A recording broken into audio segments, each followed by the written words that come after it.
أعوذ بالله من الشيطان الرجيم. بسم الله الرحمن الرحيم.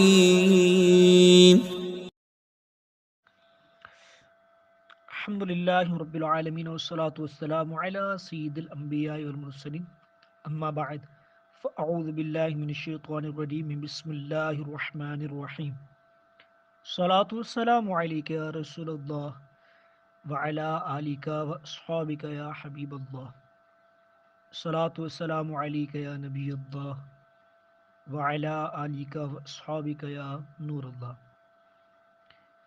درس نظامی چینل کے ناظرین، السلام علیکم ورحمۃ اللہ وبرکاتہ۔ آج کی ہماری اس ویڈیو کا ٹاپک ہے، آئیے آج سنیں گے طلباء کی تربیت ایک استاد کیسے کرے، اور اگر استاد تربیت نہیں کرتا تو اس کے نقصانات کیا کیا ہوتے ہیں، آج کی اس ویڈیو میں ہم سننے کی کوشش کریں گے۔ پیر سید مہر علی شاہ صاحب رحمۃ اللہ تعالی علیہ کے پاس ایک عالم صاحب آئے اور کہنے لگے، حضور کیا وجہ ہے؟ ہمارے پاس طالب علم 4 دن پڑھ کر اپنے آپ کو بڑا کچھ سمجھنے لگ جاتا ہے، لیکن آپ کے پاس برسوں رہنے والا درویش بھی خود کو کچھ نہیں سمجھتا۔ آپ نے فرمایا، مولوی صاحب تم بنانا جانتے ہو، ہم مٹانا جانتے ہیں۔ دور حاضر میں مدارس اسلامیہ کے طلباء کی منہج صوفیہ پر تربیت ہونا از حد ضروری ہے، تاکہ ان کا علم و عمل جیسے جیسے بڑھتا جائے ویسے ویسے عاجزی و انکساری میں بھی اضافہ ہوتا جائے۔ اس پر علامہ عبدالحکیم شرف قادری رحمۃ اللہ تعالی علیہ نے ایک مقالہ بھی لکھا تھا اور مشورہ دیا تھا کہ مدارس اسلامی میں تصوف کی تعلیم کو لازم قرار دیا جائے۔ اساتذہ کرام کو اس طرف خصوصی توجہ دینی چاہیے کہ طالب علموں کی تربیت کیسی کی جائے۔ طالب علم کی تربیت نہیں کریں گے تو ہو سکتا ہے طالب علم فراغت کے بعد مندرجہ ذیل کاموں میں مبتلا ہو جائے۔ نمبر 1، ہر کسی سے بات بات پر الجھنا شروع کر دے گا اور صرف اپنی منوانے کی کوشش کرے گا۔ نمبر 2، اس کی نہ مانی جائے تو دشمنی پر اتر آئے گا، اور اگر مان لی جائے تو کبر و رعونت میں مبتلا ہو جائے۔ نمبر 3، نہ کسی کی عزت کرے گا اور نہ عزت ہوتی دیکھ سکے گا، صرف اپنی عزت کا خواہش مند رہے گا۔ نمبر 4، علم یا عمر میں اپنے سے بڑوں کو کچھ نہ سمجھے گا، سب کچھ خود کو جانے گا اور جگہ جگہ ڈیکے مارتا پھرتا رہے گا۔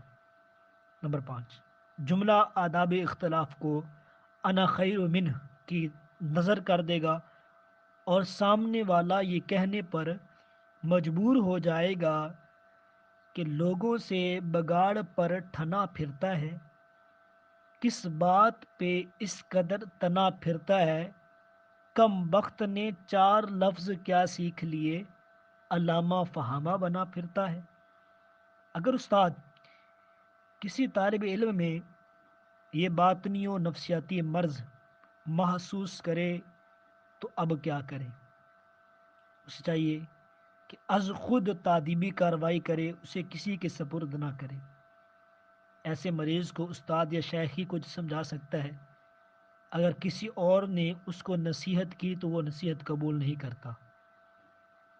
اس بارے میں امام شارانی رحمۃ اللہ تعالی علیہ کہتے تھے، میں نے ایک شیخ کو علیحدگی میں صرف اتنا کہا، ظالموں کے گھروں سے کھانا نہ کھایا کرو، تو اسے اتنا برا لگا کہ اس نے 17 سال تک مجھ سے بات نہ کی۔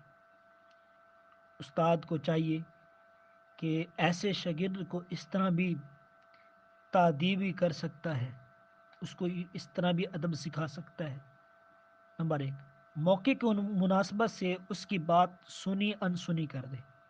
نمبر 2، گاہے بگاہے اس پر مشکل سوالات کرے اور اس کے سامنے ادق مسائل رکھے، یعنی باریکی کے مسائل رکھے۔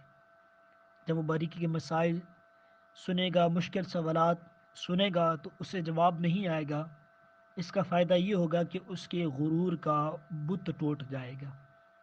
نمبر 3، اس کے منہ پر اس کی تعریف نہ کرے، بلکہ کبھی کبھار اس کی کمزوری بیان کر کے اس پر اچھی طرح واضح کرے۔ نمبر 4، اسے حکم دے کہ امام شیرانی کی کتاب تنبیہ المفترین سبقن پڑھے اور بار بار پڑھے۔